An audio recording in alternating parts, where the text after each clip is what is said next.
Bueno, buenas noches a todos. Como comenta el doctor Ismael, pues yo les voy a exponer el tema de rinosinusitis crónica, un artículo que se tiene de la revista de médicos familiares de Estados Unidos. Mi nombre es Héctor Manuel Díaz Vieira y soy R1 de Medicina Familiar de la Unidad Médico Familiar número 52. Estoy estudiando ahí este año. Bueno, ¿qué tenemos respecto de esta rinosinusitis crónica? Primero un concepto, pues aquella es rinosinusitis crónica, se conoce a la enfermedad de que la persona tiene 3 meses o más de una inflamación nasal y de los senos paranasales que provocan ciertos síntomas, ya sean nasosinusales o extranasales. Sobre la epidemiología hay algunos datos de relevancia, pues tiene una prevalencia dudosa. Esto referido a que se menciona que a nivel mundial se estima de que existe un 5.5 a un 16% de prevalencia, pero se piensa que está sobreestimada por una superposición de síntomas que tienen algunas otras enfermedades que vamos a ver más adelante o les platicaré sobre ellas en el diagnóstico. Entonces, en Estados Unidos se ha hecho algunos análisis más pertinentes y bajo criterios diagnósticos y de imagen se ha estimado que su prevalencia en realidad es del 1 al 7%. El impacto que tiene, sobre todo en la calidad de la vida de las personas que padecen esta enfermedad, se han hecho algunos estudios de 6 dimensiones de formato corto, en los cuales se ha estimado que debido a los síntomas extranasales que tiene esta enfermedad, como son la fatiga, el dolor corporal, la disfunción del sueño, los problemas cognitivos y la depresión, el paciente siente muy mermada su calidad de vida. Inclusive se compara que es peor la calidad de vida de estos pacientes a aquellos que tienen insuficiencia cardíaca, enfermedades como EPOC o como Parkinson, inclusive está superior a esos tipos de enfermedades, por lo cual de ahí viene la relevancia de este tema, porque los pacientes se sienten muy afectados. Respecto a la patología, bueno, más que patología como patogenia de la enfermedad, existe como recientemente una actualización del tema sobre cómo clasificar a la rinosinusitis crónica. En el Colegio Europeo de Otorrinolaringología sacaron las EPOS 2020 en las que a través de la causa de la rinosinusitis dividió esta en primaria o secundaria.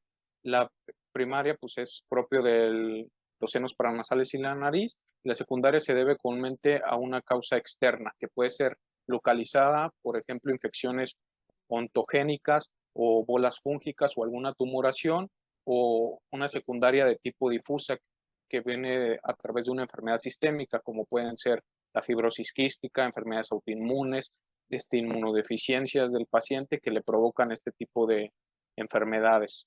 La importancia de este va más allá en la primaria, en la tipo primaria, que se clasifica en dos tipos, cuando existe una inflamación de tipo 2 o no existe un involucramiento de la inflamación de tipo 2.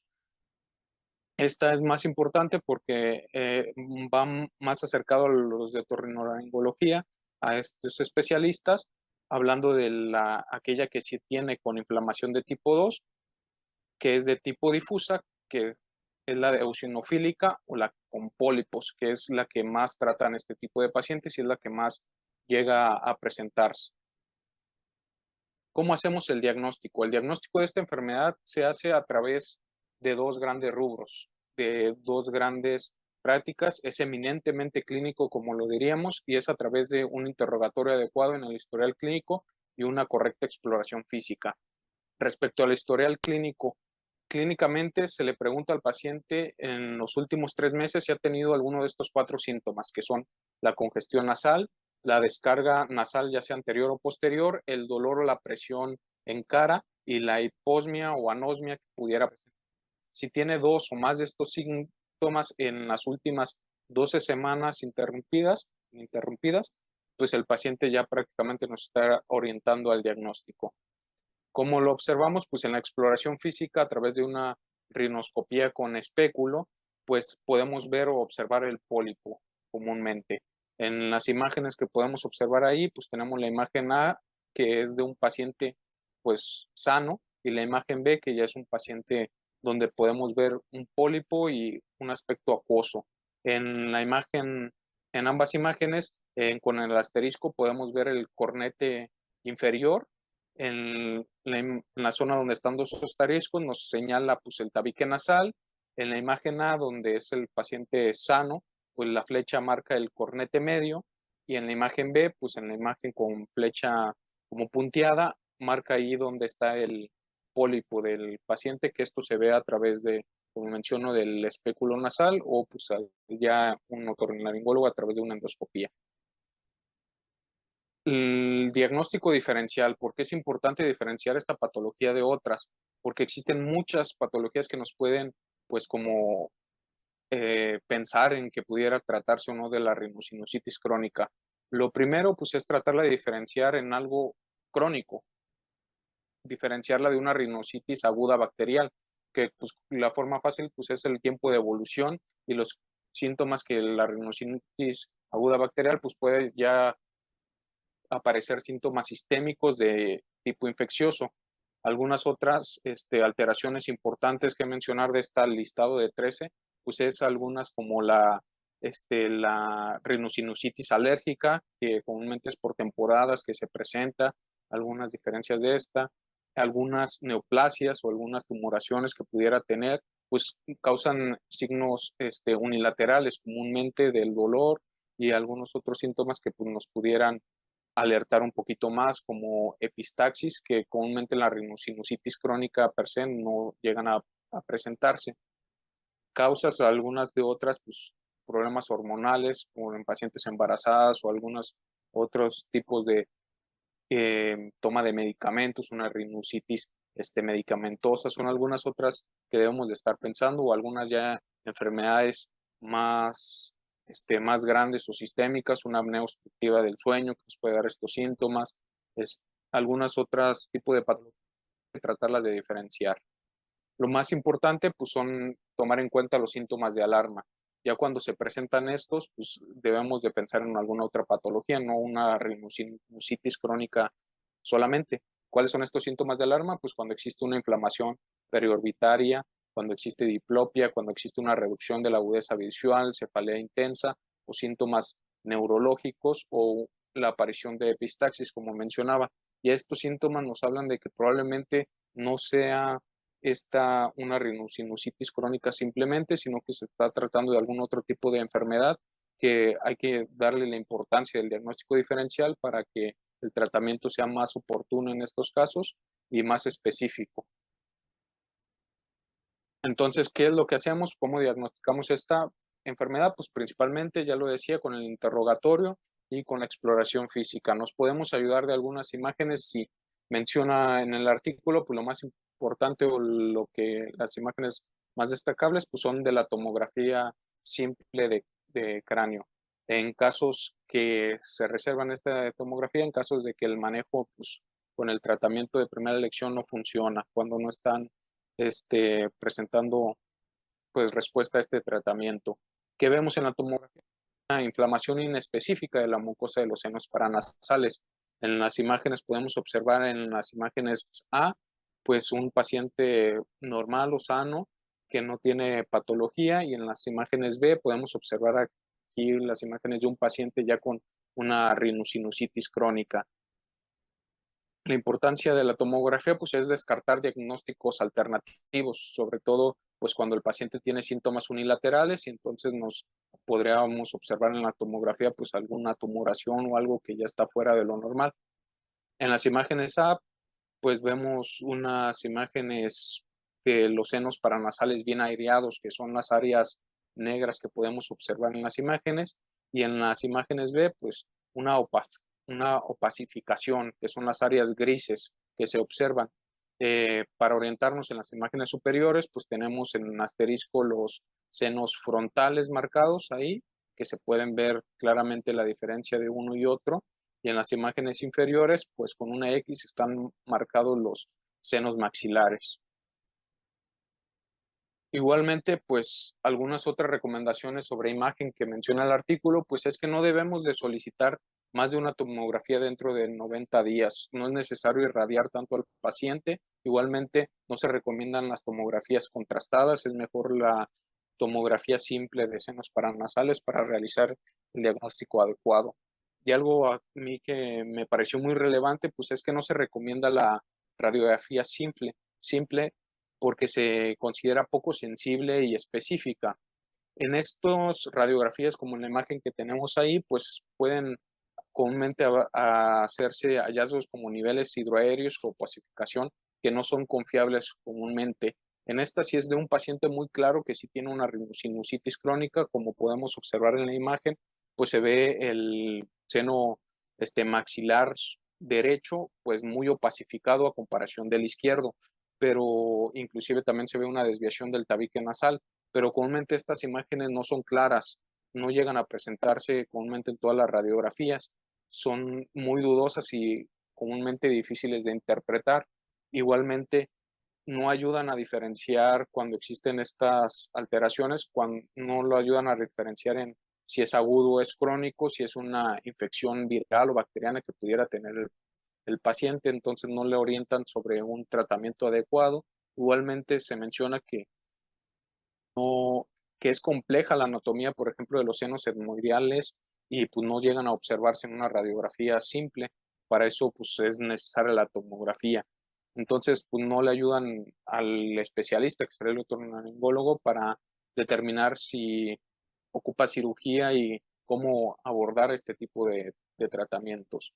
Pero bueno, aquí ya saliéndome un poquito de lo que dice el artículo, pues mi opinión es que en cierta forma sí, pues sí se debería de realizar un poquito la radiografía simple, sobre todo cuando tenemos un poco de duda y el paciente también está un poco aprensivo, sobre todo en la clínica pues institucional, por ejemplo, pues yo que trabajo en el IMSS, puede ser tardado pedirle a que lo vea el otorrinolaringólogo y que éste le solicita después la tomografía, pues puede tardar mucho tiempo, inclusive para darle cierta seguridad al paciente de que si lo estamos observando, si lo estamos atendiendo y si estamos revisando algunas cosas y para darle confianza, pues yo sí podría considerar realizar una radiografía simple, aunque sea nada más para darle cierta seguridad al paciente y para determinar, sobre todo en algunos pues casos, si ocupa algún tratamiento o no. Viéndonos el tratamiento, pues, ¿para qué sirve este? Pues la importancia es, sobre todo, como mencionaba, pues la calidad de vida del paciente es mejorarla. Entonces, pues, ¿qué es lo que hace el tratamiento? Reducir los síntomas, mejorar la función ciliar y eliminar bacterias y biopolículas de la mucosa nasal. ¿Cómo evaluamos que se está llevando bien a cabo este tratamiento? Pues a través de una prueba o un test que se les hace, que lo menciono, el Sinonasal Outcome Test, que comúnmente hay varias versiones de este. En la imagen podemos observar el de 22, el SNOT 22, hay de uno de 16, de 20, 22 o de 26 ítems, dependiendo de cuántas preguntas le realizamos y vemos pues sobre todo el progresión de estas. Se le puede realizar al inicio al paciente una, una prueba de este para valorar cómo está teniendo su calidad de vida y luego posteriormente al tratamiento unas 4 o 8 semanas después de llevar el tratamiento, le podemos volver a realizar este test o estas preguntas y ver la mejoría que ha tenido, que él mismo la note cómo ha avanzado su enfermedad, si han mejorado las molestias que ha tenido, si siguen igual o inclusive si han empeorado estas. ¿Cómo lo tratamos? Entonces, el artículo menciona 10 posibles formas de tratar esta enfermedad, 10 tratamientos que podemos utilizar. En primer lugar, pues menciona la solución salina intranasal. Es el tratamiento de primera línea. Recomienda que deben de ser volúmenes altos, mayores a 60 mililitros de solución deben de realizarse. Algo que menciona es que pues está debatible entre utilizar o no soluciones hipertónicas. Se menciona que son más efectivas las soluciones hipertónicas, pero deben de tener cuidado porque las soluciones hipertónicas, pues aunque mejoran un poquito la eliminación de moco, pueden causar mayor irritación al utilizarlo a largo plazo. El segunda forma de tratamiento son los corticosteroides intranasales, también junto con la solución salina intranasal, pues son de primera línea y se ha visto que su uso prolongado pues es bastante seguro. Se han estudiado en pacientes que se utilizan 12 o hasta 20 semanas y no tienen un mayor riesgo de epistaxis. Entonces se puede utilizar por prolongados periodos de tiempo sin tener el temor de que los pacientes llegan a sufrir alguna molestia. En tercer lugar, tenemos los antihistamínicos orales. Estos no son recomendados debido a que no se ve verdaderamente efectiva su utilización. Se deben de reservar a aquellos pacientes con rinitis alérgica concomitante, por ejemplo. Ahí es cuando, pues más que tratar la rinosinusitis crónica, pues estamos tratando la otra enfermedad que también tiene el paciente, que comúnmente es frecuente que lo llegue a presentar, y pues entonces en estos casos pues es efectiva. En cuarto lugar, pues la terapia con antileucotrienos, pues el medicamento, pues el Montelukast principalmente, y este se ha visto parecido que los antihistamínicos orales, que pues es más efectivo solamente si existen pólipos o pacientes con alergia o asma. Si no tienen este tipo de alteraciones, pues no es recomendable verdaderamente su uso. En quinto lugar, tenemos los antibióticos. Pues los antibióticos, existe evidencia de, pues todavía no bien estudiados, de baja calidad. Es un punto controversial al respecto de si utilizamos o no antibióticos. Por ejemplo, se ha visto sobre todo, se han analizado los macrólidos por periodos mayores de 3 semanas, que pues pudiera ser útil en este tipo de enfermedades. Los antibióticos en periodos cortos de tiempo, pues no son efectivos, pero se está analizando ciertamente si son efectivos hasta su utilización a largos periodos. Pues ya aquí saliéndome un poquito de lo que dice el tema, pues mi opinión personal es que en sí no hay una evidencia contundente sobre los antibióticos, sobre si usarlos es muy efectivo, pero lo que sí hay evidencia, pues es de que al utilizarlos, pues podríamos generar algunas otro tipo de molestias. Está bien sabido que existe la resistencia antimicrobiana de los medicamentos, de los antibióticos, e igualmente que muchos antibióticos pues producen ciertos efectos adversos o algunas molestias en los pacientes. Entonces, pues a base de que pues el beneficio no está bien demostrado, pues el riesgo sí está bien demostrado. Entonces, pues es mejor reservarnos al utilizar este tipo de medicamentos. Otros medicamentos que se ha analizado, pues son los descongestivos nasales, que pueden ser tópicos o orales, y se recomienda igualmente no utilizarlos de rinitis medicamentosa que pueden sufrir los pacientes. Son muy efectivos a corto plazo, pero después de un uso prolongado, si se suspende por X o Y razón, pues luego las molestias son mucho peores o llegan a ser peor que la enfermedad como tal. Algunos otros medicamentos, los corticosteroides orales, pues mejoran los síntomas solamente comúnmente que se dan cuando hay pólipos. Si no, pues los beneficios, la verdad, son de poco tiempo, no son muy efectivos y no promueven un beneficio a largo plazo como tal. Se han analizado también otras terapias como las tópicas alternativas, las terapias herbáceas, como el xilitol y la capsaicina tópica. Estos medicamentos, por ejemplo, el xilitol, pues son comúnmente recetados o se han visto en pacientes posquirúrgicos o después de las cirugías. Sí ha visto que ciertamente tienen cierta mejoría, pero pues no están verdaderamente avalados como para su uso como tal. Igualmente la capsaicina tópica se ha visto que es muy eficaz cuando existen pólipos. Entonces, pues como recomendación personal, pues este tipo de medicamentos más bien que sea un otorrinolaringólogo o el especialista en este tipo de patologías que decida él, pues si verdaderamente pues, es recomendable utilizarlo con el paciente o no. Finalmente, las dos últimas métodos de tratamiento pues, son ya dirigidos al especialista. El manejo quirúrgico, si el paciente no mejora después de 8 semanas del llevar un tratamiento adecuado, pues hay que derivarlo al otorrinolaringólogo y él decidirá si es necesaria la cirugía endoscópica que le va a provocar una mejoría de sus molestias.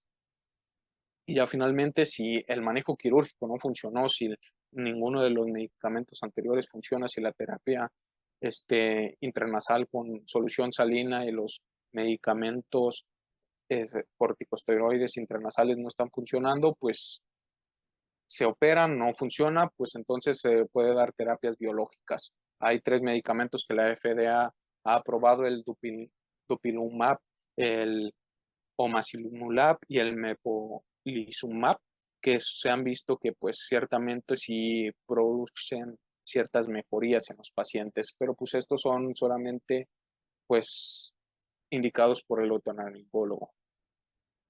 Finalmente, pues del tratamiento tenemos que decir que hay que individualizar cada caso. Cada caso es diferente, cada paciente puede presentar ciertos síntomas o ciertas molestias que nos pueden ayudar. Igualmente puede presentar algunas otras patologías que nos decidirían en utilizar ciertos medicamentos. Exacerbaciones agudas que pudieran tener, pues que son muy frecuentes. El tratamiento puede estar funcionando, pero luego posteriormente pueden tener ciertas recidivas. Existe falta de evidencia de qué hacer en estos casos, sobre todo que el uso de antibióticos, pues se debate su eficacia. Anteriormente se veía o se pensaba que ciertamente era muy bueno utilizarlos y que eran efectivos, pero ya se ha puesto en duda, se han comparado pacientes en que no se usan antibióticos y aquellos que sí, y aparentemente, pues si no está bien establecida la infección, pues en realidad el antibiótico no mejora las molestias. Igualmente los corticoides orales, pues estos igualmente se ponen en duda la eficacia que tienen.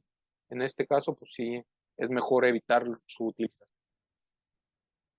Finalmente, pues el tratamiento, también las exacerbaciones agudas, sigue siendo la solución salina intranasal y los corticoides intranasales.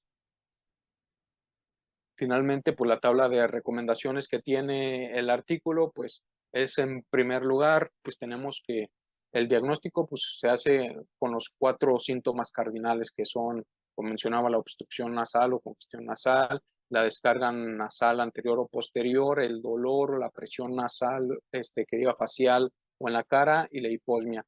Con estos, pues son los síntomas que llegan a tener los pacientes con un grado de recomendación C. La tomografía simple, no contrastada, pues sigue siendo el método de imagen de estudio ideal en estos pacientes. Una recomendación de tipo C. Igualmente la irrigación con solución nasal intranasal, solución salina intranasal, pues es el tratamiento ideal junto con los corticoides intranasales. Es el tratamiento que debemos de utilizar. Este sí tiene una recomendación más alta de tipo A. Igualmente los antibióticos, los esquemas de antibióticos cortos, pues en pacientes pues sigue siendo dudoso el si lo utilizamos o no, sobre todo en aquellos pacientes con poliposis, pues no son recomendados. Como les mencionaba, pues no hay que utilizarlos de preferencia, tiene un grado de recomendación B. Igualmente los corticoides orales, pues deben de ser utilizados solo en casos muy selectivos y muy específicos y pues en este caso yo lo que recomiendo pues es que lo decida más un especialista. Igualmente pues hay que referir para cirugía, para una evaluación de algún tipo, pues todo paciente con duda pues hay que referirlo. Grados de recomendación C, igualmente las terapias biológicas, ahí sí se ha visto que reducen mucho los tratamientos con pólipos y los síntomas de los pacientes, pero como mencionaba, pues esto es ya tratamiento de un especialista otorrinolaringólogo. Pues, ¿cuáles son mis conclusiones finalmente como médico familiar? Pues que un médico familiar ve más de 100 pacientes en una semana. Por lo tanto, pues más de uno tendrá este tipo de enfermedad, tendrá rhinosinusitis, entonces hay que tratar de prestarle atención a estos pacientes, sobre todo por los daños en la calidad de vida que llegan a presentar. Y es muy importante, pues, no menospreciar este tipo de alteraciones que le presenta. Finalmente, el diagnóstico es clínico, como le mencionaba, mediante un adecuado interrogatorio y una exploración física bien utilizado, bien hecha. Entonces, pues no existe una prueba o un estudio específico. Entonces, es pues recomendable que lo hagamos prestándole atención al paciente. En caso de dudas, siempre hay que referirlo. Hay que referirlo con algún especialista indicado para diagnóstico o para tratamiento. Se vale no estar seguro de algo y pues referir al paciente. Finalmente, el propósito es orientar y sensibilizar al médico familiar sobre la importancia de realizar una historia clínica adecuada que permite el diagnóstico y finalmente pues permitan mejorar la calidad de vida de estos pacientes, que es lo más importante. Pues bueno, esto sería todo de mi parte. Muchas gracias por la atención prestada. Si tienen alguna duda o algo, pues adelante. Aquí estoy para servirles.